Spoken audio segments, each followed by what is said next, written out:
Senhoras e senhores, sejam muito bem-vindos a mais um Skin the Game, o programa da Nordic que a gente fala sobre convicções de investimentos. Hoje é o programa 25, vai ser o último programa desse ano e estamos aqui com uma dupla de campeões, caras que a gente conhece há bastante tempo e admira muito o trabalho. Lovisotto e Kataguiri, dois caras que estão à frente da gestão dos fundos da 20, né? Eu queria que o Lovisotto falasse um pouquinho quais são as estratégias que você toca lá e depois o Kata. Tudo bem, senhores? Tudo bom. Tudo bem, obrigado pelo convite. Acho que é um prazer estar aqui.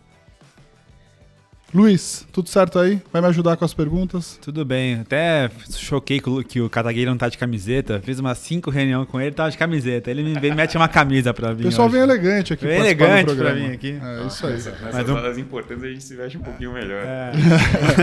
Muito Mas é um bom. prazer. Ô, Lovisotto, começando com você, então, explica um pouco qual que é o jeito Lovisotto de investir, quais são as estratégias que você toca lá na 20 e depois eu passar isso pro Tá Kata joia. também. Na 20 eu sou o CIO, responsável pelas estratégias líquidas, então eu supervisiono lá os times de renda variável, o time multimercado e o time de Investment Solutions, que faz o jogo de Asset Allocation, né? E assim, o jeito Lovisotto de investir é legal, assim, poder falar. Eu acho que é um jeito que a gente tenta olhar mais pro médio e longo prazo, tenta filtrar esse ruído de curto prazo, que eu acho que é mais ruído e gera mais ansiedade para o investidor do que olhar para o médio e longo prazo, sempre pensando mais na questão do asset allocation, onde tem prêmio, onde não tem prêmio, né? E isso vai, obviamente, variar de acordo com o cenário que a gente está vivendo em cada momento. E sempre tento colocar algumas proteções nessas carteiras, porque a gente investe aqui no Brasil a maior parte dos recursos e aqui sempre tem uma surpresa, né? Então a gente quer estar um pouco protegido quando essas surpresas vêm para não machucar muito o portfólio e não machucar muito a estratégia para o longo prazo. Muito bom. Kata, você. Hoje eu sou responsável lá pela gestão de um fundo long bias, né? Então, eu acho que como o nome do fundo já fala, acho que a gente tenta ajustar um pouco do risco do fundo de acordo com o viés nosso de mercado, seja os fatores conjunturais, estruturais, e particularmente tenho esse viés mesmo de tomar um pouco mais de risco, ter uma parcela um pouco maior de ações, mas num país como o Brasil, cheio de volatilidade, juros altos, juros também é sempre uma alternativa interessante, né? Só que talvez o que dá para a gente pensar é que nesses momentos onde tem muita aversão a risco, o juros está muito elevado, que em geral são os melhores momentos para se tomar um pouco mais de risco, né? Em geral, né? É no fechamento de juros, depois de toda essa abertura, que você pega as maiores altas, né? E aí, particularmente, eu também acho que quanto mais novas as pessoas são, ou seja, elas têm mais tempo para acumular e trabalhar mesmo, né? Acho que elas deveriam estar tomando um pouco mais de risco, né? Em geral, o brasileiro médio faz ao contrário, né? Todo mundo é ultra conservador no início de carreira e começa a tomar um pouco mais de risco nos investimentos depois, né? Quando provavelmente deveria ser ao contrário. Sim, sim.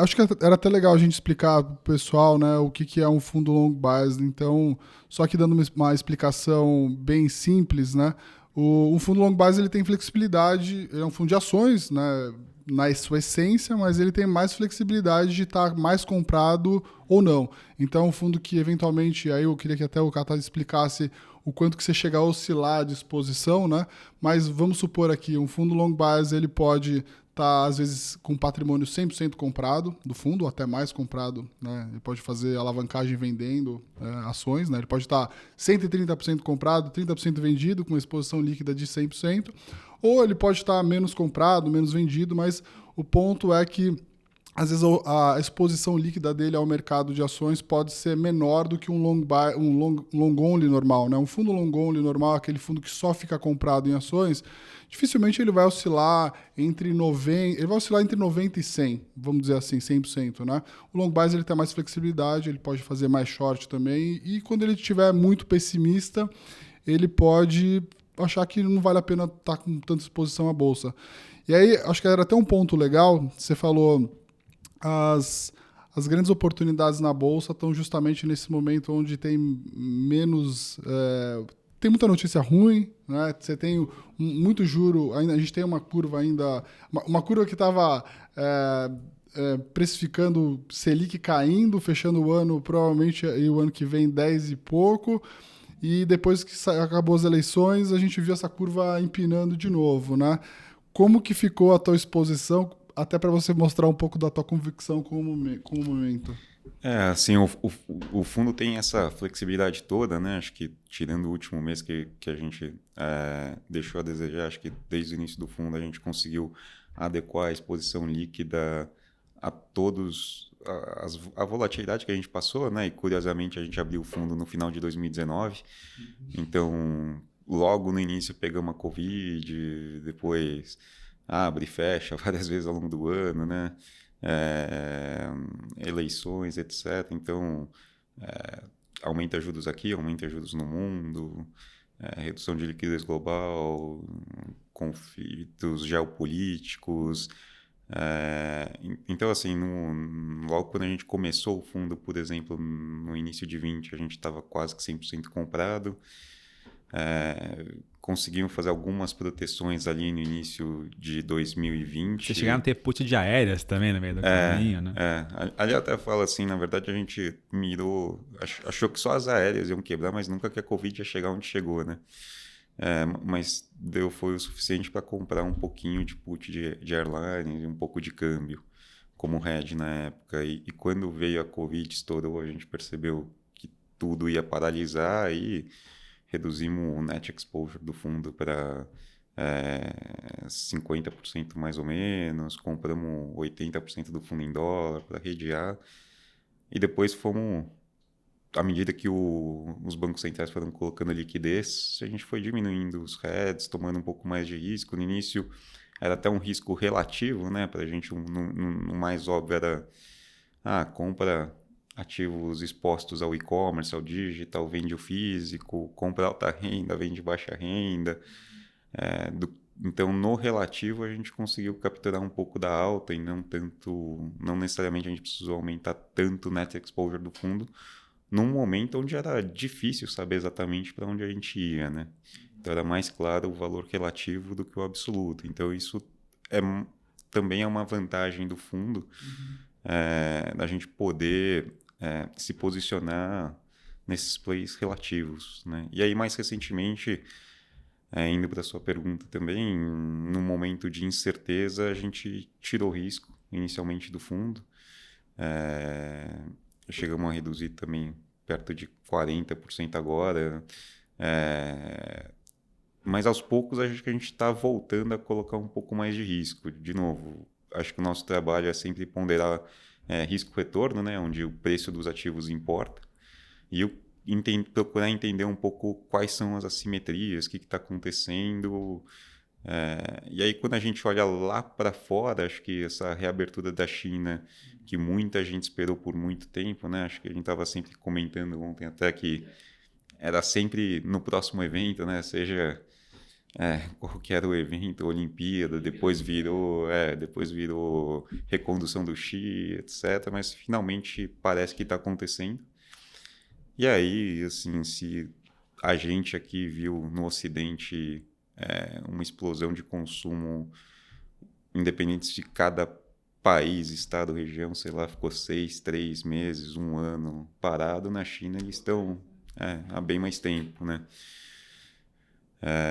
Então, de repente, pode ser algo que surpreenda todo mundo aí, a dimensão disso. Sim. E, queira ou não, o Brasil, de certa forma, é uma derivada da China, né? Dado relevância com commodities. Uhum. Sejam as agrícolas ou metálicas.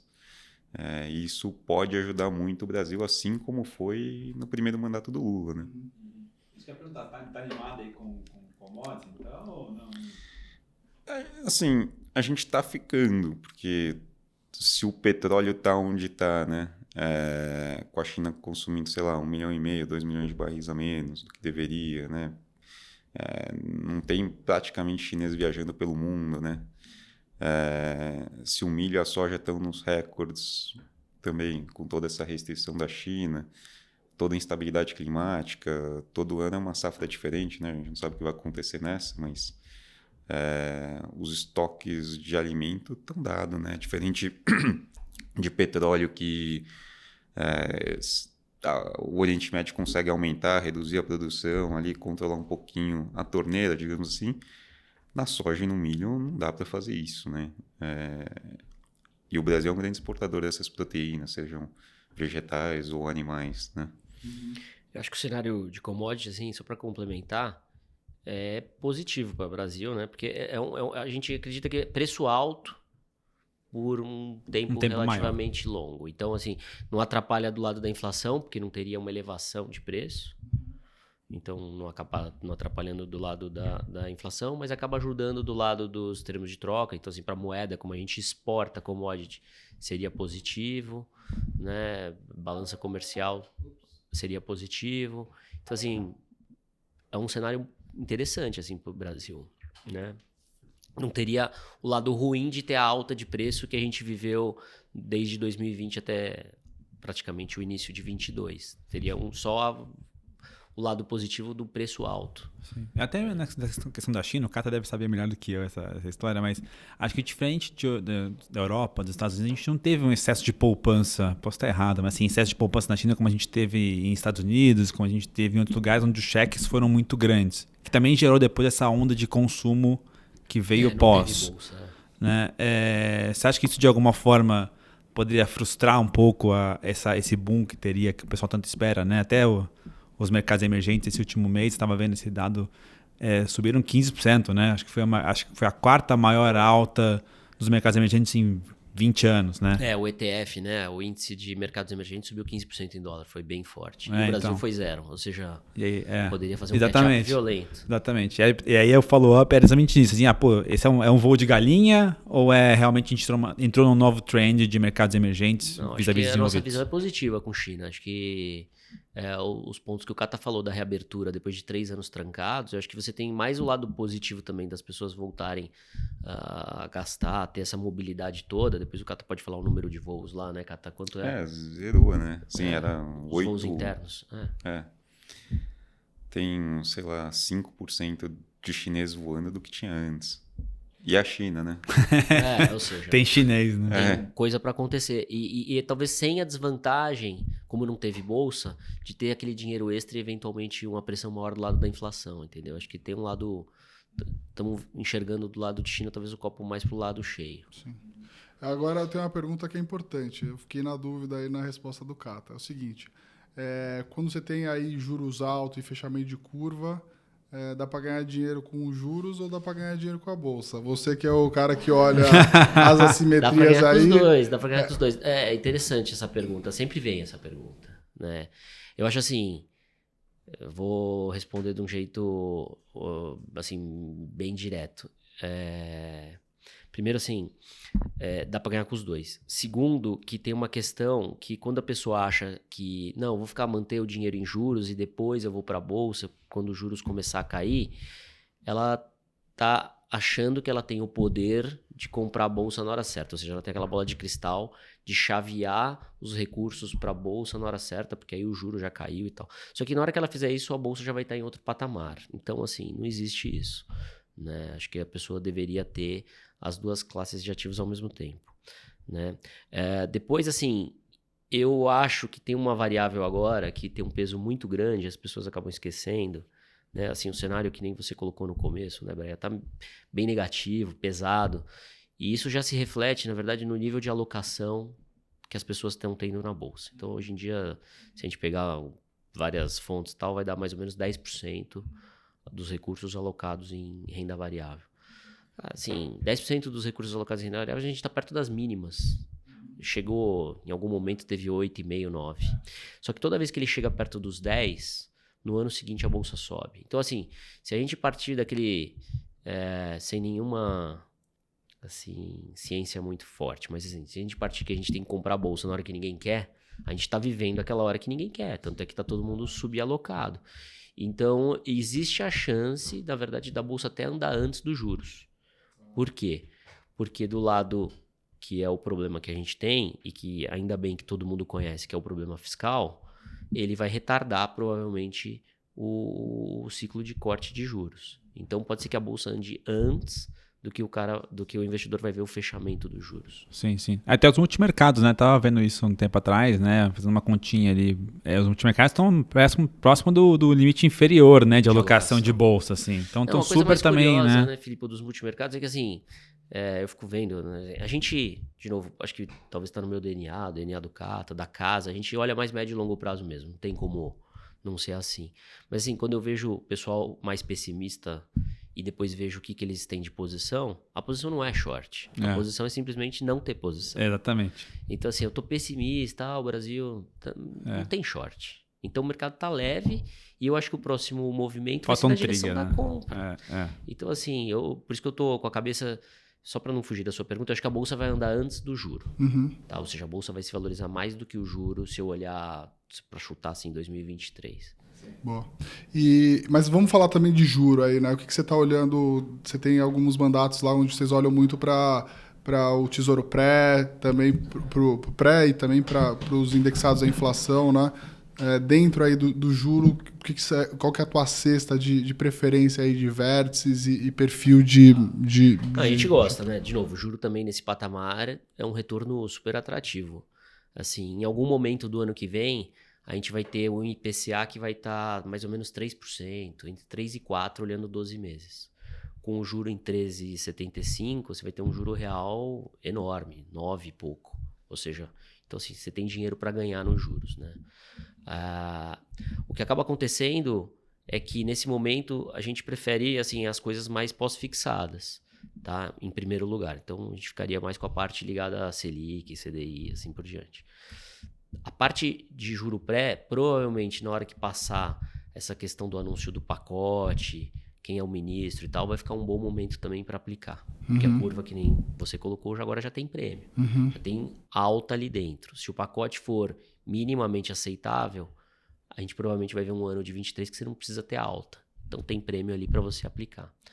A parte dos títulos já em inflação a parte dos títulos indexados em inflação, aí eu acho que para o ano que vem, eventualmente, podem render menos do que a parte de CDI e a parte pré, porque tem muita gordura ali dentro, tem muita inflação implícita ali dentro, então tem muito desconto. Aí isso para uma janela mais curta, de um ano. Se a gente olhar uma janela já de 5 anos, aí você tem um carregamento maravilhoso. Você vai comprar um título desses, carregar 5 anos. Eu acho que você tem um retorno em alguma janela ali que é excepcional, porque é um nível de juro real muito alto. E aí você tem a proteção para caso tudo degringole de vez, né? Sim. Então, assim, eu faria um mix de carteira que teria mais, assim, CDI e NTNB, olhando mais o médio e longo prazo, e faria o tático no pré na hora que saísse o e pacote dos ministros. Mas vocês estão otimistas aí com um governo mais paz e amor ou não? Assim, tá difícil, né? Não, então a gente não é pessimista, né? Não é talvez assim, a gente não tá vivendo o nosso sonho.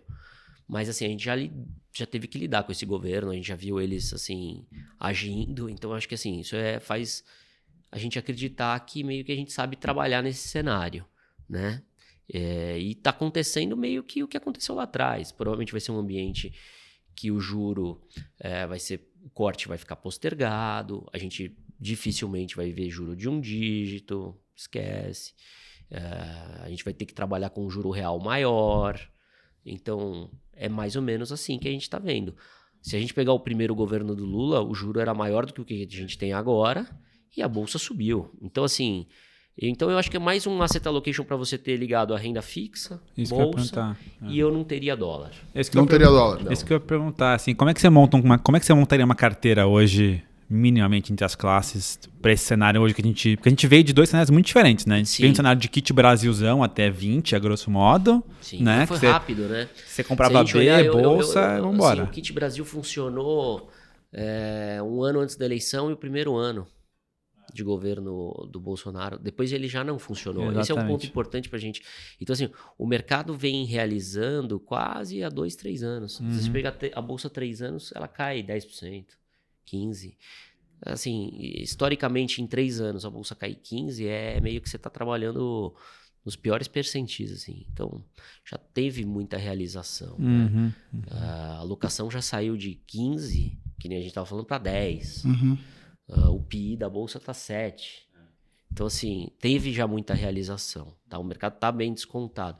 Agora, o asset allocation olhando para frente, como também não é um cenário onde a gente vai ver o juro voltar para os patamares anteriores, é um asset allocation onde você vai ter um peso grande em renda fixa, né? E aí, como eu falei, talvez essas coisas ligadas a CDI, principalmente talvez CDI mesmo, instrumentos ligados ao CDI e talvez uma parte de multimercado que é ligado ao CDI.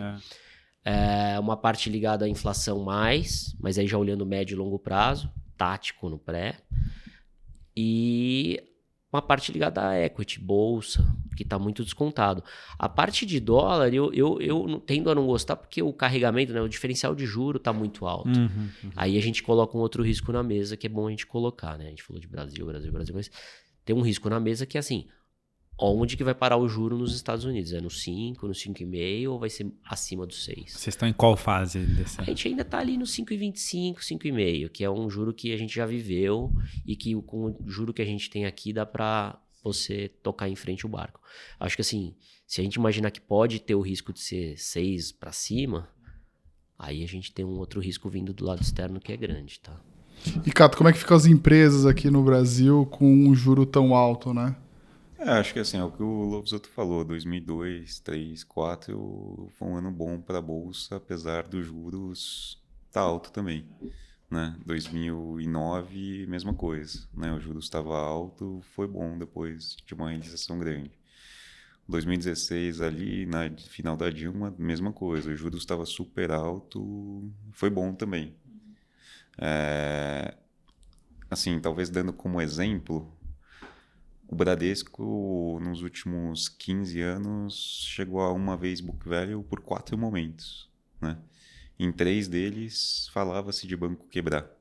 Né? Então, foi na crise do mercado imobiliário americano, em 2008, foi ali no low da Dilma, que era o Brasil quebrando, né? E aí, na Covid, né? Que tudo parou, parecia que um monte de empresa ia quebrar também.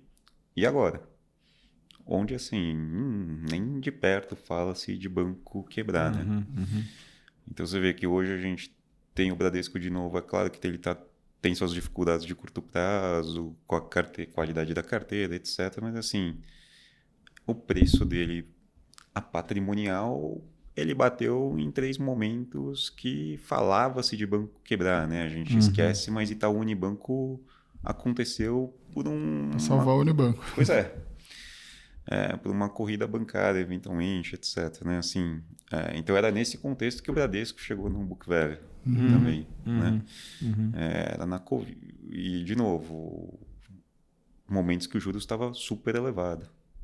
Né? Então, comprar Bradesco a book value hoje com visão de longo prazo, provavelmente vai ser um ótimo investimento. Aliás, quem segurou por um médio e longo prazo foi um investimento melhor que o CDI em todos esses cenários. Apesar do CDI ser alto na crise do mercado imobiliário americano, na Dilma. Sim. E agora também, né? Já gostei que o Cata já adiantou a minha pergunta, que são os quais 3 ativos que não podem faltar na carteira de hoje. Bradesco... O pior é que o Bradesco não é tão grande na nossa carteira, não. Né? Tem uma posição, sim, mas é pequena. Assim, foi mais para ilustrar. Que para mim esse exemplo chama bastante atenção. Né? Só para complementar, assim, sobre a Bolsa. Toda vez que a gente tem, e isso acho que tem permeado algumas teses que o Cata tem perseguido, mas assim, toda vez que a gente está no mundo de juro alto, você acaba favorecendo as empresas grandes que têm acesso a capital. Então a Bolsa acaba tendo essas empresas, são essas empresas que estão representadas lá. Então acaba sendo um clube de empresas, um grupo de empresas que tende a não a se beneficiar do juro, mas de alguma maneira elas têm um benefício, porque as concorrentes menores, existe mais chance delas quebrarem no meio do caminho. Sim. Então isso vai facilitar a concentração. Consolidação. Né?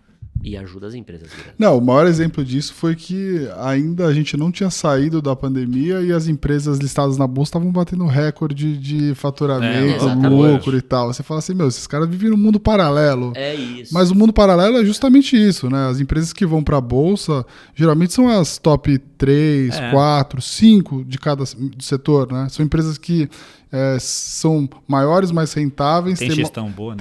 Tem melhor gestão, tem maior alavancagem operacional, financeira. Eventualmente já olharam todos os competidores para comprar e falaram, vou comprar se eu achar que vale a pena, né? Eu acho que eu lembro de ter ido na Localiza uns 10 anos atrás e eu perguntei, né, pro pessoal lá, falei assim, mas tá aparecendo um monte de... Tava acontecendo, acho que há 10 anos atrás, uma coisa parecida com o que estava acontecendo com as fintechs aqui. O negócio de carro alugado estava começando a ter mais exposição e aparecia um monte de pequenas locadoras, né, pequenininhas, com uma ideia mais... meio aquela pegada disruptiva que a gente vê dos bancos digitais, né? E aí o pessoal da Localiza falou assim, a gente já mapeou todas, eu já tenho o modelo de todas. O dia que alguma for crescer mais, for mais rentável que a gente compra. E aí compraram agora, né? Sim, foi isso, né? Basicamente, depois Unidas foi isso, né? E até... Desculpa, Bré, continua, vai lá. Não, vai lá. E ia perguntar se a gente corre o risco do Brasil nesse nível de juro alto, né? Claro que existem momentos onde a bolsa foi muito bem, né? Você pegar ali mesmo em 16, o juro partiu de um nível muito alto e veio caindo, né? No Lula também, no Lula 1, né? Mas vocês acham que corre algum risco a gente ir para um 13 com 15 ali, na qual a bolsa é relativamente barata, mas segue barata por bastante tempo por conta do juro alto? Ou por conta desse cenário ruim? Então, é um bom ponto. Assim, aí a gente vai ter que... Eu acho que pode existir esse cenário sim, Felipe. Assim, é difícil falar que tá fora do baralho. Assim. É, difícil. Mas não é muito o nosso cenário base, né? Tanto é que eu falei aqui que eu acho que por ano que vem, por exemplo, a bolsa bate a renda fixa, mas existe esse cenário sim. Tá, e ele tá muito ligado, de novo, ao que a gente vai ver do lado dos gastos. Então, assim, a gente tá aqui conversando e tem um negócio acontecendo que muda um pouco o jogo, né? É que a gente acha que, assim, o problema é tão conhecido que dificilmente as pessoas vão deixar, assim, a gente ir para os limites, né? Acho que essa é a nossa visão, pelo menos hoje, né? Agora, e aí daria para ter condição de eventualmente, mesmo que postergado, a gente voltasse a enxergar um cenário onde o juro volta a cair. E aí pronto, aí é o trigger que a gente precisa para a bolsa subir. Mesmo do lado do PIB, a gente acha que esse é um ponto assim que nos 2 últimos anos a gente projetava o PIB maior que o mercado. A gente pegava no início do ano a gente contra o Focus era maior, a gente contra o Focus era maior. Hoje a gente está entrando no 3º ano que a gente projeta o PIB maior que o Focus. Então assim, a gente vê a economia do lado do que realmente tem acontecido, do setor agro, que o Cata falou, algumas coisas, né? Você pega do lado de investimento, a gente está com 19% do PIB de investimento. As coisas têm acontecido, né? Então, e a gente acha que essas coisas, elas meio que... É um transatlântico, você não muda ele de direção de uma hora para outra. Então, esses investimentos vão acontecendo, de novo, o setor agrícola vai continuar acontecendo, os commodities vão continuar ajudando. A gente tem alguns ventos, assim, a favor, que meio que não vão mudar, pelo menos numa janela curta. E isso é outro vento que a gente tem que jogar nessa direção. Vamos lá para os 3 ativos. Eu quero saber, então, os 3 ativos que não podem faltar na tua carteira aí, Lovisotto. Não, assim, na minha carteira eu é mais macro, né? Assim, eu realmente gosto de bolsa, eu gosto de NTNB para o médio e longo prazo e essa parte ligada ao CDI, assim. Eu acho que é isso que eu teria hoje. Como eu falei, talvez eu prefiro falar que eu não teria, assim, de um jeito mais enfático, que eu não teria dólar. Eu acho que eu fui levantar, né? Engraçado, quando todo mundo começou a falar de investir no exterior, foi mais ou menos ali final de 21, né? A gente chegou a conversar várias vezes. E aí o pessoal criou um monte de fundo local, não sei o quê. E aí eu fui ver o dólar médio da turma, era 5,40. Se a gente pegar 5,40 de lá para cá, a turma abriu mão de 10% de retorno, sem falar no ativo base que sofreu. Eu acho que, assim, se a gente tá falando de correção, vamos supor assim, bolsa contra bolsa, se a gente tá falando de correção, eu acho que a bolsa americana tem muito mais para corrigir do que a bolsa brasileira. Entendeu? Talvez assim, se fosse para investir no exterior hoje, eu teria muito mais ativos ligados à renda fixa e investiria redeado. Aí talvez faça sentido, eu vou investir redeado. Agora, falar assim, não, eu vou ter dólar e tal, para mim só vai funcionar num cenário de cauda que, de novo, eu não acho que é o que vai acontecer, tá? Então, eu acho que com essa carteira diversificada entre CDI, né? NTNB, que eu ficaria ali perto da 30, só para pôr um negócio mais direto. Uhum. E bolsa, que eu acho que em algum momento, quando a gente entrar e ficar claro que vai ter corte de juro, que não teve nenhum problema muito grave do lado fiscal, quer dizer, que não vai explodir. E aí pode ter corte, provavelmente essa parte de small caps vai dar uma porrada. Então, assim, é isso que eu acredito. Você acaba olhando também bastante proteção. Tá fácil encontrar proteção hoje? Difícil, não né? Tá muito difícil. Já foi... Tá difícil. Na verdade, a gente vem passando... É engraçado, porque quando o mercado tá num estágio assim de muita euforia, é bom para encontrar proteção, óbvio, porque ninguém tá olhando proteção, né? Só que do jeito que a gente veio sofrendo, e desde agosto a gente tá de lado na bolsa, desde agosto a gente tá assim, só para olhar no curto prazo, a gente tá meio estagnado. Então, isso faz com que... assim, você achar alguma proteção barata, você não consegue. E a volatilidade também não tá baixa, né? Assim, a volatilidade está num patamar muito alto. É todo dia gap e realiza 10% para baixo, depois é 10% para cima. Então, assim, é muito difícil nesse cenário você achar uma proteção barata. A gente realmente não tá num momento bom para achar isso. Proteção barata é encontrar boas empresas, né, cara? A bons preços, né? E algumas que você tenha previsibilidade, acho que nesse cenário evitar perdas permanentes, né? Então, em geral, empresas desalavancadas, capacidade de repasse de preço, uma dinâmica micro favorável, a gente acha que é o ideal. Assim, hoje, quais são as maiores posições de vocês lá nos fundos? A gente tá relativamente bem diversificado, mas assim, tem cases como o da Santos Brasil que são...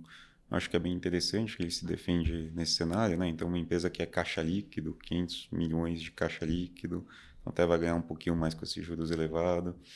Já ganha aí quase 60 milhões de reais por ano só de lucro financeiro.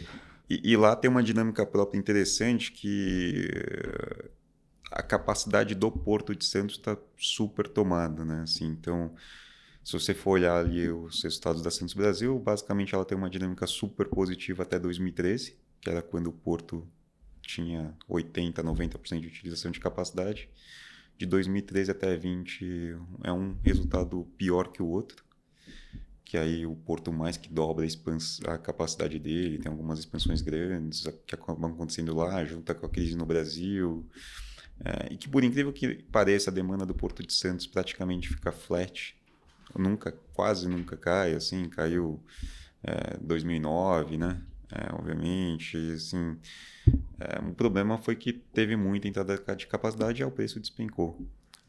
Só que a partir de 21, com aos poucos a retomada da economia, né? 2021 até foi um ano super bom também, o Porto encheu de novo e aí... as tarifas lá voltaram a subir de forma vertiginosa, né? Da ordem de 70% ano passado. E não tem capacidade para entrar nos próximos 3, 4 anos, né? Era para ter até eventualmente poderia ter tido um leilão esse ano, trocou o governo, sempre que troca governo entra um novo pessoal lá que quer botar a digital deles, né? Então vão rever todo o projeto, TCU, etc., Ministério de Infra, etc. Então, assim, eu diria que por 4 anos não tem capacidade entrando. E aí, nesse balanço de oferta e demanda, os players lá, que são os principais clientes da Santos Brasil, provavelmente vão ter que aguentar algum aumento de preço ali, até porque para eles representa muito pouco do custo e atrapalha bastante a operação deles, né? Assim, na verdade, o principal custo desses operadores logísticos é o cara ter que acelerar o navio, né? O combustível, né? O cara, você dirige seu carro ali na rodovia a 80 por hora, você otimiza o gasto de combustível. Você acelerar para ir a 150 porque se atrasou algumas horas para abastecer, não descarregar, etc., ali num porto, né? Vai sair mais caro do que a tarifa lá do porto.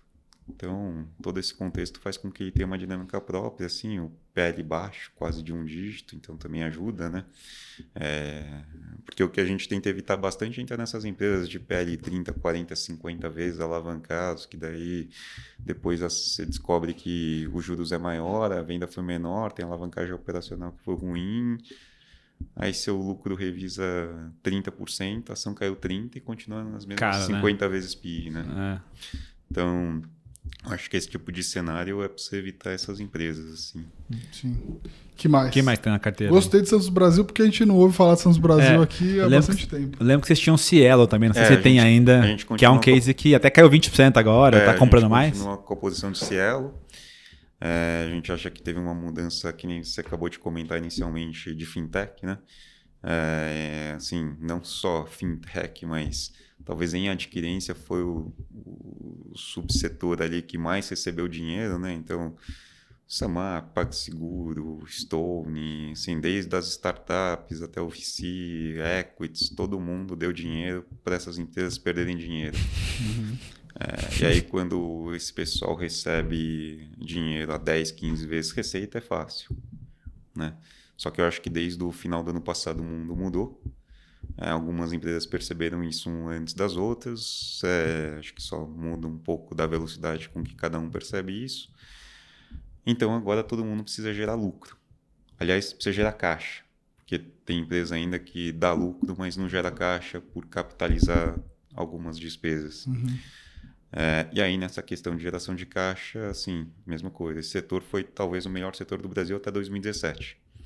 Onde, por falta de competição, aquele ROI super alto, monopólio dos bancos, né, seus braços, etc. Foi super rentável. De 2017 para cá foi o pior setor do Brasil. E desde o final do ano passado, quando voltaram a colocar preço, a rentabilidade tem subido bastante, né? Então a gente estava olhando, por exemplo, há um ano atrás, a expectativa de mercado para o lucro da Cielo em 2023 era de 800 milhões de reais. Hoje já está em 1,8 bi, a gente acha que vai ser mais de 2. Né? Esse é um setor que, se o preço cair pouco, é bom, dada a alavancagem operacional, etc. E a gente acha que, na prática, vai ter um preço médio ano que vem superior a deste ano, dado que o movimento do setor foi de aumento de preço ao longo do ano. Em 1º de abril tem contratação de redução de custo, né? Visto que o regulador decidiu que fez com que uma tarifa lá de intercâmbio, né, que é basicamente custo para as adquirentes e a receita dos bancos, vai ter um cap. Então, para cada empresa vai ter algum tipo de redução de custo. Na Cielo, a gente estima de algo entre 400 e 500 milhões de reais de economia ano, né? Então, comparado com os 800 de lucro que o pessoal esperava um ano atrás, é bem relevante. A gente acha que isso que também vai surpreender a partir do ano que vem. Então, como já tem redução de custo contratada, as empresas não precisam subir preço, né? Se deixar de cair preço, já tá. A expansão de novo, né? E quando a gente olha, então esse é o macro, o top-down, e no micro a gente também acha que tá bom, né? Porque a gestão antiga fez alguns trabalhos relevantes ali e teve a entrada de um novo CEO que a gente acha que é complementar também essa nova fase da empresa, né? Um cara que veio da indústria de telecom que basicamente o que todo mundo consegue fazer é segurar custo, otimizar, porque... Telecom, o cara é bom para cortar a cruz. Exatamente.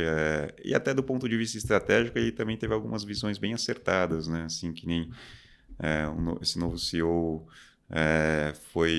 teve que fazer lá o turnaround da Sky, da DirecTV, né? Então, preparou a empresa para o streaming, que hoje dá para se dizer que deu certo, né? Mas...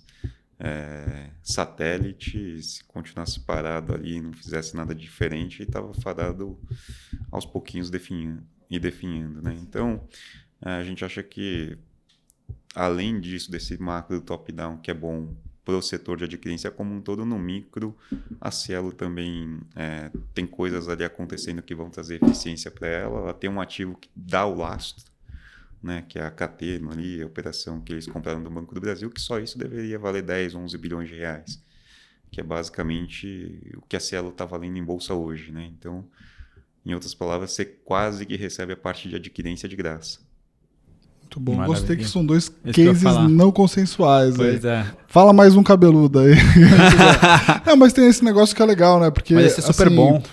Quando você investe em ações, quando você sabe o que você está fazendo, né? E vocês estão fazendo isso já há muitos anos, às vezes você precisa comprar algo que justamente todo mundo tem um pouco de preconceito ou até preguiça de estudar bem, né?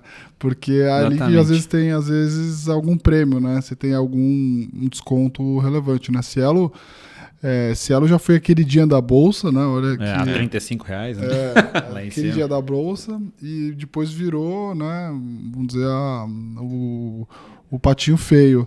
E claro, todas as empresas passam por ciclos, né? E agora estou curioso para saber qual que vai ser a terceira aí.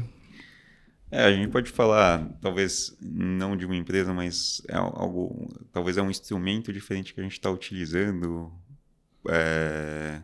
para compor a carteira, né? Então visto que a gente comentou assim que se o Brasil talvez surpreender positivamente, dado que esse governo tende a gastar um pouco, do lado da receita, arrecadação, que tem um pouco a ver com as commodities e consequentemente até lá da China, a gente também está utilizando a flexibilidade do fundo para comprar ETF da China. Uhum. Então, se as commodities vão subir por causa da China, então já vamos investir na premissa de uma vez. Então, a gente está exposto depois de muito tempo. Acho que todo mundo tem evitado a China, né? Uhum. Acho que com essas conversas que acho que deu uma amenizada na briga Estados Unidos-China também, acho que ajuda um pouco o mercado como um todo voltar a olhar para a China.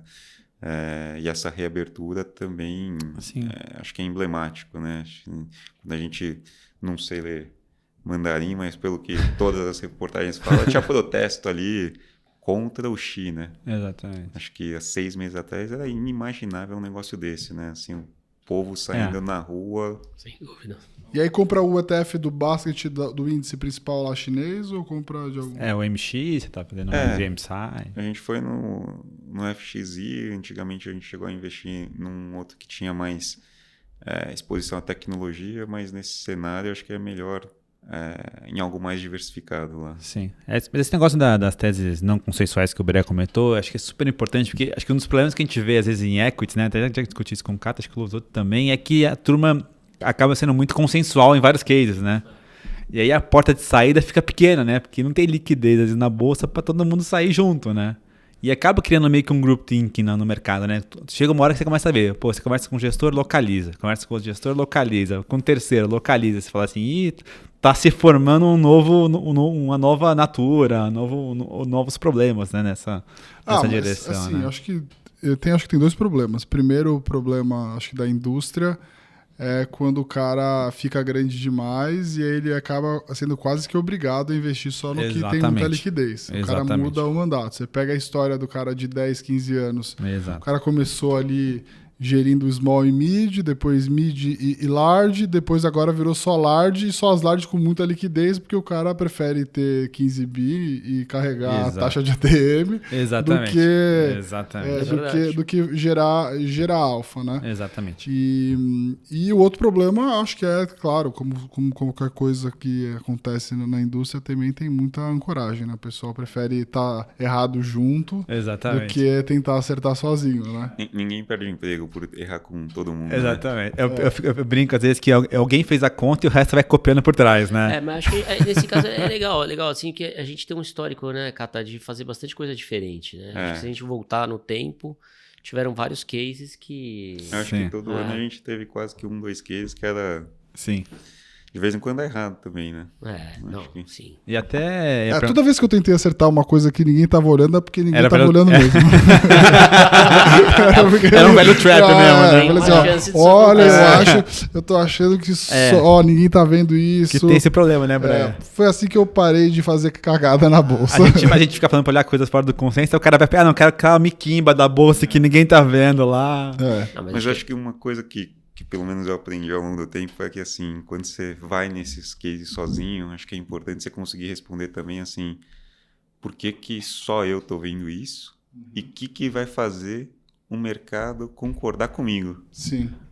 Eu falo assim, porque tá certo sozinho por 5 anos, na verdade você ficou errado sozinho por 5 anos, né? Para depois no sexto descobrirem que você estava certo. Mas para você aguentar os 5 anos é duro. Exatamente. Então muitas vezes ajustar o sizing também, mas eu acho que foi uma outra coisa que a gente aprendeu também, entender por que o mercado... E de vez em quando vai ser isso, assim, que nem no case da Cielo a gente acha que é o bottom line, é o lucro. Sim. Começa a ficar gritante e... Sim. Eu lembro que vocês também tiveram... Você também chegou a ter bastante case de tecnologia no passado, né? Google e tal, né? Até conectando com esse que o Lovisotto comentou sobre juro americano, né? O pessoal discute... Antes discutia 3, né? 2,5, 3. Aí foi para 3,5, 4, 4,5, 5. Mas hoje parece que existe algum certo nível de... Pô, é 5, mas é 5,5. Ah, puta... Enquanto. É ali, né? 5,5 com 6 e tal, beleza. Mas parece que tá chegando um consenso de que é algo por ali, né? O mercado... adotou isso como a falar, putz, quando chegar nesse raio eu começo a voltar a comprar tech, que foi o grande case dos últimos 10 anos, eu acho, né? Como é que você está vendo esses cases de tech hoje? Tá na hora de voltar a comprar ou não? Assim, de certa forma, acho que eu concordo com o que você falou, assim, talvez está um pouco cedo, né? Acho que a gente tenta pegar aquelas coisas que estão com vento a favor e um micro bom, que esse é o melhor cenário, né? O valuation bom. E o macro ainda é um pouco contra essa temática, né? Por mais que tenha empresas boas que tenham um preço razoável, o temático ainda vai muito contra. Então acho que a gente ainda está um pouco cauteloso, né? E acho que talvez no meio do ano a gente pode voltar a pensar com um pouco mais de carinho, mas talvez agora ainda acho que é um pouco cedo. Acho que a gente está indo para um outro lado ainda. Vocês têm coisa de, além do ETF de China, vocês têm alguma coisa de bolsa americana? Não. Hoje não. É engraçado, né? Nem short, nada? Não. Nada. Na verdade, a gente teve short no S&P. Hoje não mais? Não. Faz aí mais ou menos umas 3 semanas que a gente não tem nada. Porque assim, o mercado tá, a curva, né, tá precificando aí, provavelmente vai ter aumentos até perto de 5% de taxa de juros, né? Mas a gente ainda não começou a ver revisão de lucro. Não, já deve ter alguma revisão de lucro no preço. Pequena ainda, né? Tem alguma no preço, mas eventualmente a gente ainda não começou a ver aumento de desemprego, não sei se vai ter ou não, e realocação de portfólio, porque assim, para o americano 6% ao ano tá ótimo, né? Então, assim, dificilmente você vê compra marginal para bolsa. Se bem que os técnicos, quando você olha lá os fundos e tal, o mercado lá fora tá bem leve, né? Já tá bem mais leve, acho que historicamente tá nos níveis mais leves, então isso também... É muito louco como a bolsa também aumentou a vol lá fora, né? Sim, tem dia que a vol lá, ou época que a vol lá tá maior que a nossa. Imagina, em 95 ou 6 era assim, a vol do Ibovespa era 3 vezes a bolsa da vol, 3 vezes a vol da bolsa americana. Hoje em dia tem algumas épocas que a vol da bolsa americana é maior que a vol do Ibovespa. Então assim, é uma mudança muito grande. Mas assim, o que você falou que eu acho que é relevante aí é o seguinte: enquanto essa questão do emprego, né, continuar superaquecido, aí a gente tem que tomar cuidado porque fica difícil de ver a inflação arrefecer, né? Então esse é o ponto ali que é o mais delicado, né? Tentar acertar ali qual que é o ponto. E aí, enquanto isso, você fica no risco. Eu acho que você fica no risco. Meu grande medo, na verdade, mas assim, aí é de longo prazo, é assim, ter uma mudança no asset allocation do investidor americano, porque o juro ficou alto. Então, assim, nos últimos 15 anos, o cara ficou com o juro 2%, 0% de juro real. Agora ele tem um juro real de 2%, que é o que está na curva no 10 anos. O quanto que isso impacta ou não uma mudança de asset allocation. Sim. E aí uma mudança de portfólio. Parece que 2 não impacta muito, entendeu? Porque os dividendos são altos e tal. Agora, se passar desse nível, será que impacta? Aí a gente poderia ver uma reorganização de carteira que seria uma mudança grande. Né? Porque o histórico legal, o histórico mais antigo, se você for olhar a alocação do americano, era o 60-40. Sim. Aí a bolsa subiu 10 anos. Aí os caras mudaram pro 70-30. No meio do caminho, né? Então, assim, acho que provavelmente muita gente ganhou dinheiro, né?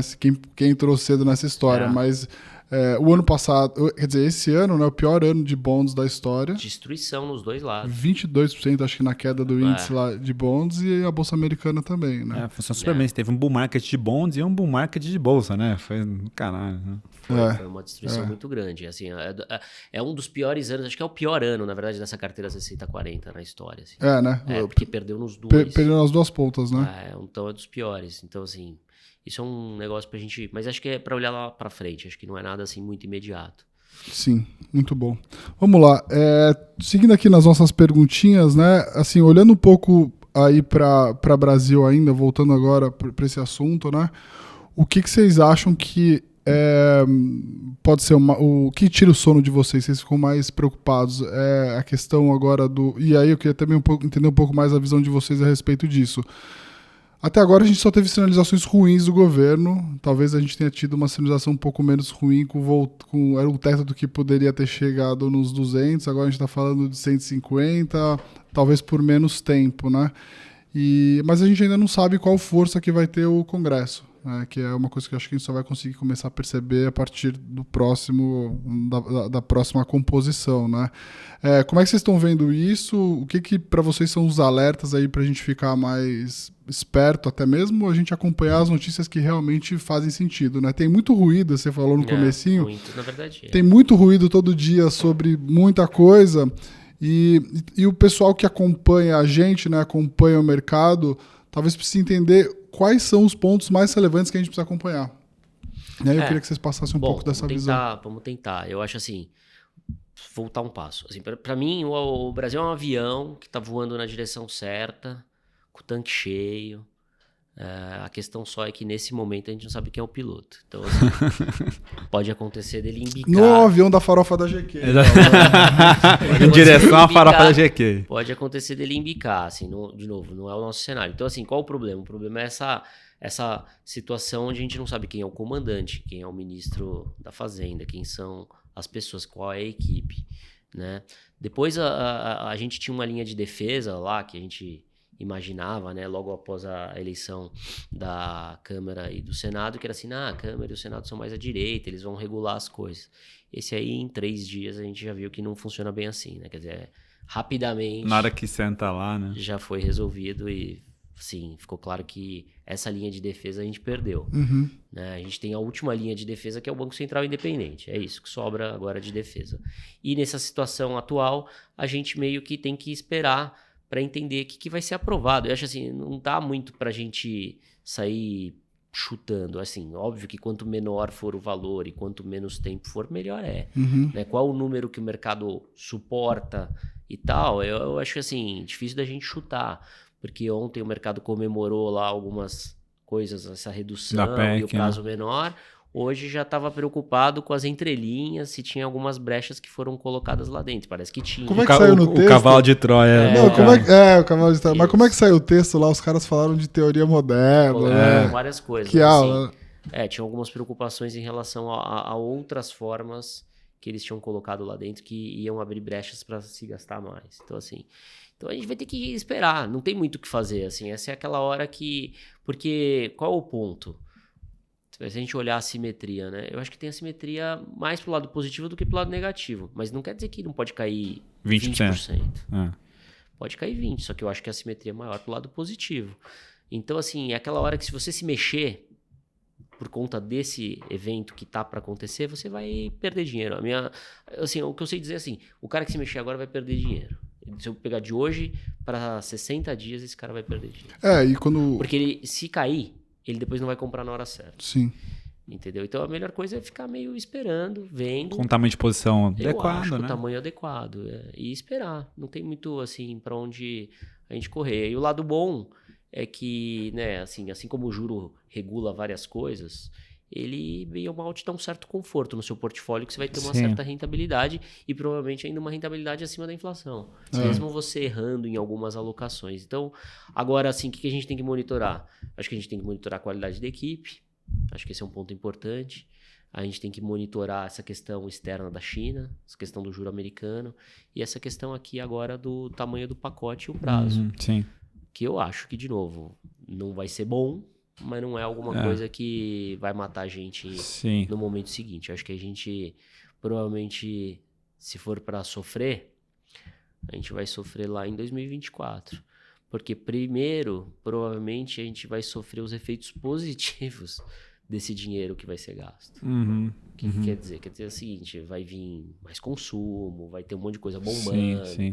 Aí a ressaca vai vir lá em E 2024. pior, né? Sem Banco Central Independente em 2024. Né? Casando com a mudança. Tem essa. Jesus Casando amado. com a mudança no Banco Central. Então eu acho assim, né, ponderando tudo, eu acho que primeiro vem uma euforia, depois Sim, vem a depois o ressaca. caos. Meu Deus do céu. E até perguntar pro Cata, né? A gente voltou meio que pro modelão Brasil, né? Vamos gastar, tributar mais a turma, né? Tributa dividendo, tributa empresa e vambora. Felipe, é um modelo global. O modelo de Modelo sempre. global, Modelo de sempre. cara. E eu queria perguntar pro Cata assim. A diferença é que lá fora você paga imposto mais alto, só que você tem as benesses. Aqui a gente paga mais imposto para os caras gastarem mal e com eles. Exatamente. Né? E ia perguntar assim, se tem algum setor para se evitar ou não, assim, o que você ficaria? Fala, putz, isso aqui eu não gosto muito nesse cenário novo aí. Então, acho que é essas empresas alavancadas de múltiplo alto. Então, assim, por mais que healthcare seja, teoricamente, existe um consenso que é defensivo, etc., na verdade, quando você olha para as empresas, são todas alavancadas com múltiplo alto, não estão conseguindo repassar preço, né? O Covid mudou um pouco a dinâmica de todo mundo ali. Criou custo para uns, volatilidade, falta de previsibilidade para outros, etc. Esses e-commerce também eu acho que é difícil, né? Cenário de juros elevado, capital intensivo, de novo, alavancado. E, ao mesmo, por outro lado, talvez as utilities são bons também, né? Nesse cenário, afinal, todas têm um carrego interessante. Elas operam com um prêmio em geral sobre a NTNB que já está com Baita prêmio. carrego alto, Carrego né? alto. Então, hoje em dia a gente gosta, por exemplo, de uma Alupar, que tem alta previsibilidade, praticamente acabou todos os projetos. Acho que tem algumas opcionalidades ali micro que podem acontecer, né? Então, todo mundo sabe que a Eletrobras quer comprar ou vender alguns ativos, ela tem várias sociedades com a Eletrobras.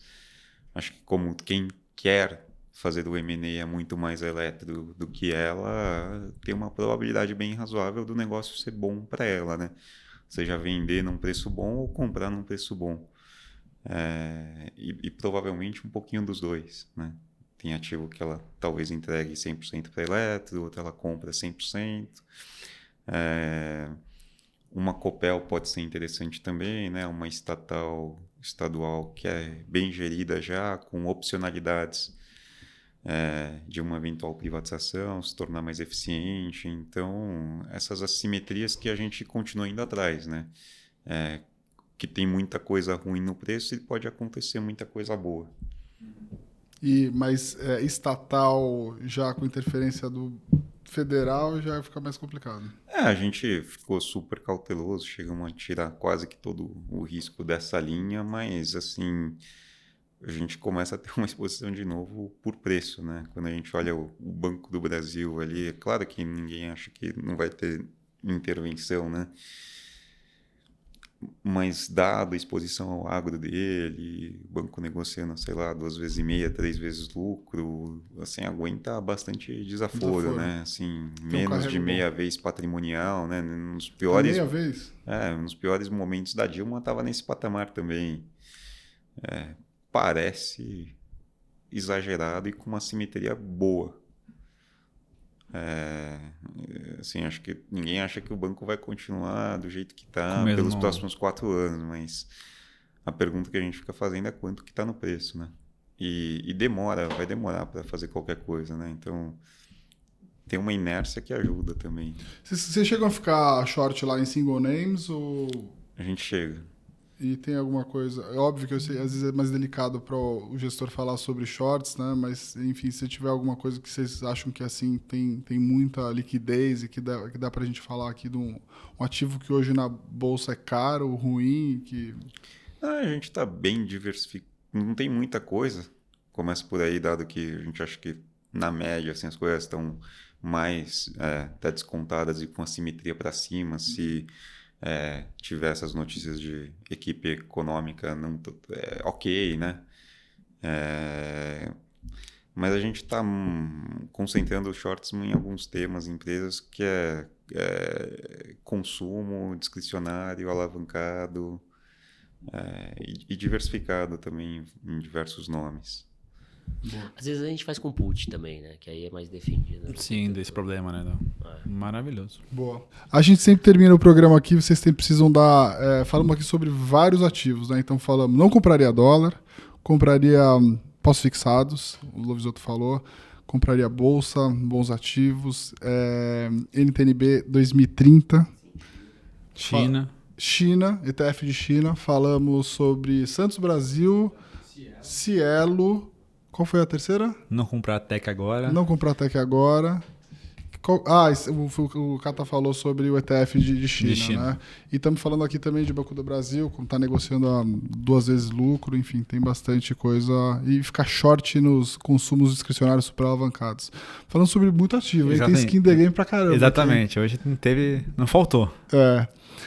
Mas a gente já está indo para o final aqui. Eu queria, então, imagino que vocês devem ter preparado isso em algum momento. Vocês tiveram 1 hora para isso. Para preparar. Vocês precisam dar uma sugestão skin the game do que fazer na vida.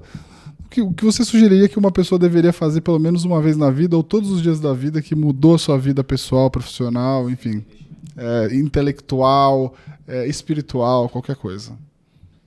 Vai lá, Lovisotto. O Lovisotto vai falar, tô sempre Coringão. Não, isso sempre. Calma lá. Ficou fácil. Se valer isso, eu paro aqui. Ser sofredor, vamos. Sofredor não, pô. A gente só tem glória. A gente tá há 20 anos agora, só alegria. Vai ressuscitar agora, né, de novo. Exatamente. Agora. Não, tem que olhar o lado bom, vamos quitar o estádio. Tá barato, né, Lovisotto? Não, mas assim, você sabe que eu vou falar do meu lado realmente assim, pessoal, né? Eu comecei a trabalhar em 96 e até 2006 eu trabalhava no mercado e tal e não fazia esporte, tá? Assim, em 2006 minha esposa ficou grávida do meu primeiro filho e falou assim, pô, é melhor você fazer algum esporte, senão você vai morrer, aí muito estresse, essas coisas. Então assim, o que realmente mudou a minha vida foi isso. Dali pra frente eu fiz várias coisas, então assim, eu recomendo realmente que as pessoas gastem um tempo. Bike, né? Você é da bike, né? Eu bike, corrida, triatlon, pedal, natação, faço tudo. Né? Agora eu tô nadando, tô na fase que eu tô nadando. Ah, bom. Do jovial, né? Triatlon. O triatlon não. Triatlon é peixe puxado, hein? Puxado. Então, mas eu acho que aí cada um se adapta, né? Eu acho que assim, não precisa se afundar também fazendo as coisas. Eu escolhi o caminho de... Mas você começou por onde? Bike? Eu comecei, na verdade, nadando. Então, em 2006, minha esposa ficou grávida e falou, pô, você tem que emagrecer e tal, né? Chamou de gorda, na caruda. Papo, vai emagrecer, vai estourar aí. Aí eu fui nadar, porque eu já tinha nadado quando eu era moleque. E aí, nadando, um cara lá falou, pô, vamos andar de bicicleta. Eu falei, pô, bicicleta é legal. Aí, pra daí você correr é um passo, né? Você já tá nadando e pedalando, você vai correr. Aí eu fiz um monte de prova de triatlon. Daí depois eu fiquei variando, aí eu fiz algumas coisas, mas assim, eu gosto de coisa longa, e isso pra mim eu acho que areja a cabeça, é um momento que você tá lá, que você consegue, assim, pensar em outras coisas, ter outras conversas, porque essa nossa conversa, assim, de mercado é legal pra gente, mas não é legal pra todo mundo, então tem horas também que você quer ouvir outras coisas, sim. Então, assim, é um momento que pra mim fez eu melhorar e fez eu ver também o lado do trabalho de outra forma, né, assim, quando você faz... Eu acabei de fazer uma travessia lá do Leme ao Pontal em quarteto, né? São 36 quilômetros e tal. E eu tava vendo assim, a gente pegou um dia um mar super difícil. Eu tava conversando hoje com um colega, né? Então pegamos vento contra... Foram 13 horas para nadar os 36 por causa do vento. E assim, é aquele negócio, prova coletiva, que se um cara não tá acostumado com a dificuldade, ele vai largar e o quarteto... não chega no final. Então, assim, você aprende você aprende de outra forma valores que são importantes pro dia a dia nosso trabalhando. Então, é isso que eu acho que para mim foi super importante para deixar a cabeça, refletir, assim, sobre esses outros valores e levar pro trabalho do dia a dia. Eu tive um burnout quando eu parei, fiquei 3 meses sem fazer esporte, fiquei atolado aqui na Nord, tive um burnout por causa disso. Tenho certeza que foi por causa da falta de atividade né? física. Ô Luiz, você sabia por que no triatlon a natação é a primeira? Porque senão o cara morre. É simples. Exatamente. Isso Senão é o a cara resposta afunda. mais simples. Senão o cara afunda, tá ligado? O cara morre. Imagina, o cara já tá morto lá. Aí o cara vai nadar por último, Já aí era, afunda e já era. Não, tu tem que a última, e inclusive Não nem é a sabia. bicicleta, porque senão a bicicleta também o cara cai. O cara cai, né? Pelo menos se ele tá correndo e cair, ou ele... É menos acidentado, né? dá É que a bike tá menos no chance pau, né? de dar errado. É. É isso mesmo. Não, fiquei Você vai imaginando fazer o cara triatlon, assim, Bre? no final de uma prova nadando, os caras, tipo... Cara, mas eu preferia, viu? Eu gostaria que colocasse a natação. Como eu também faço isso, mas não sou tão bom, eu preferia que colocasse a natação por último. De repente, pra mim, ia ser melhor. Cara, mas a Eu gosto de câimbra dentro da nadar. água é uma parada sinistra, cara. Câimbra dentro da água Nossa, é bizarro. Bizarro. E Você, aí, Cata, Cata? agora. Ele- Deu tempo de você pensar Ele fez bastante bonito, agora, hein? né? Ele fez bonito ali. Não, eu vou contar, talvez eu ia até pegar um gancho no esporte também, talvez o Lovisotto contou daqui pra frente, talvez eu acho que ele ajuda muito a você se preparar, né? Assim, ter disciplina, saber trabalhar em equipe, entender que, pô, todo o seu esforço ou falta dele afeta os outros também, né? Acho que a competitividade do esporte também é interessante, né? Que para mim acho que é super motivador, assim, acho que no final do dia eu nunca tentei jogar um monte de coisa, nunca joguei nada tão bem, mas eu gosto da competição, né? E acho que é o que faz, no final do dia, esse nosso trabalho de gestão não deixa de ser ultra competitivo, Sim. né? Então, Sim, total. que para mim também é motivador. E acho que tudo isso foi importante para mim, principalmente no momento onde, assim, talvez na minha vida a coisa mais marcante foi descobrir que em algum momento eu ia perder a minha mãe relativamente novo, né? Acho que ainda estava no colégio, ela descobriu que ia ter câncer, e aí eu acho que meu pai, minha família é relativamente simples, tive que me preocupar um pouquinho antes, talvez, do que eu acho que é o ideal para cada um, com carreira, etc. Mas que, para mim, no final do dia, foi super bom, assim, acho que bom é uma palavra exagerada, né? Mas se tem alguma coisa de ruim que aconteceu, que também a gente teve que olhar pelo lado positivo, foi... fiquei bem mais próximo da família, do meu pai. E aí, quando você tem filho, coisa que eu tive 2 anos e meio atrás, você começa a refletir sobre exatamente o que vocês falaram, né? O que foi importante para sua vida, e você começa a pensar sobre o que você quer que o seu filho tenha, né? Então, eu acho que esporte é uma coisa que eu vou tentar colocar bastante na vida dele. Acho que é importante para a saúde, coisa que falta para mim hoje, talvez um pouquinho.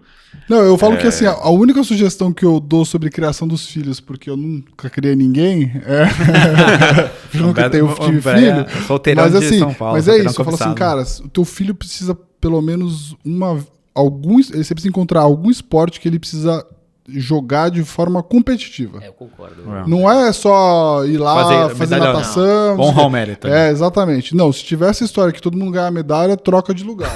Se todo Também mundo acho. ganhar medalha, se não tiver campeão primeiro, segundo, troca de esporte. lugar, troca de esporte. Não, troca de lugar, assim, né? Porque agora, hoje em dia, assim, os caras jogam, ganham, mas ninguém ganhou. Ninguém assim, ganhou, né? ninguém perdeu. Ninguém Todo mundo perdeu. perdeu. Concordo. Essa frustração, né, de perder para uma criança é o maior aprendizado que tem. De saber que não pode ter tudo, e aí vai ter que batalhar para ir atrás das coisas. Eu tô na sua ponta, você tá certinho. Todo mundo tem que botar os filhos aí pra fazer um esporte competitivo. E às vezes é verdade, assim, às vezes você passa a vida inteira tentando encontrar um esporte e você é ruim em tudo, né? É a minha história. Tipo Cata. Mas É que o esporte dele é fazer Sporting Bet, né? Acho que ele devia falar que eu o... tenho que sou reconhecer, ruim, cara. o Cata é bom de tênis de mesa, eu perdi pra ele uma final. Eu acho que o esporte Ó. Um torneio interno de tênis de mesa. então, tava escolhendo o jogo. Mas esse daí é que você Mas começa isso a tá ir na pra cara, linha- hein, Breia? Isso tá na cara. Cara. Você começa a ir pra linha de qual que é o esporte que ninguém treina, né? Por isso Eu que acho talvez que eu gastei um tempo em tênis de o mesa, outro esporte em do- beisebol. Eu acho que o As coisas esporte que do- você não tem concorrência aqui no Brasil. O esporte do E kata mesmo assim não deu certo. Eu tenho um amigo também que ele pensava isso. Ele falou assim, cara, isso há muito tempo atrás. Ele falou assim, cara, vai ter Olimpíadas no Brasil daqui a 8 anos. Vamos fazer uma lista dos esportes mais toscos do Brasil que ninguém faz. Vamos treinar durante 8 anos e vamos participar das Olimpíadas. Aí, tipo, chegava assim numas coisas assim, meio bizarras, assim, sabe? Tipo, aquele tiro olímpico, não sei o quê. Então eu falei, cara, onde a gente vai treinar esse negócio? Isso é O louco. esporte do kata é ficar treinando Copa do Mundo, vocês não sabem. Isso é O bom. kata é no jogo de futebol. Mas é isso aí, pessoal. Chegamos no nosso horário. Queria agradecer os dois pela presença. A gente falou aqui sobre muita coisa legal, uma visão muito privilegiada de vocês. Lembrando que a Vinci tem uma série, um portfólio extenso aí de fundos. Tá tudo isso lá no site deles. O Luiz também acompanha muito de perto. A gente acompanha o trabalho e gosta muito aí do resultado e também da abordagem, né? É importante não só procurar gestores que são bons e entregam bons retornos só quando tudo vai bem, mas também tem visões diferentes, tem abordagens diferentes, né? É muito comum a gente acabar encontrando dentro da indústria, às vezes, muita coisa parecida e é legal o racional da Vinci que a gente sempre acompanhou. Beleza? Muito obrigado, senhores. A gente está aqui no Spotify, a gente está no Spotify, a gente está no YouTube. Não deixam de esquecer de deixar o like. E é isso. Até o ano que vem só. Tá bom? Um abraço. Obrigado. Um abraço, obrigado.